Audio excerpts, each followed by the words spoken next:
and gentlemen, for host for tonight, MC Dilobio.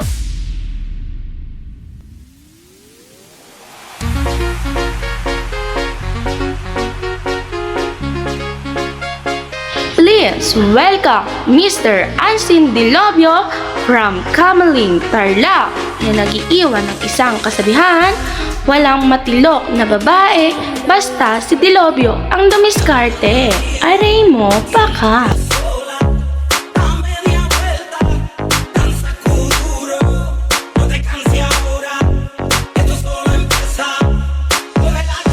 Ayon sa mga hindi pa nakafollow at member, ano pa ang inyong inihintay? Babagsak na ang ating paulan.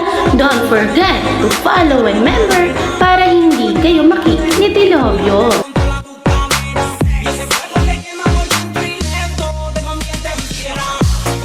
Ay ang muling nagpapakilala muli for host for tonight, ang si Dilobio na nag-iiwan ng isang kasabihan, walang masasabak na bakla kung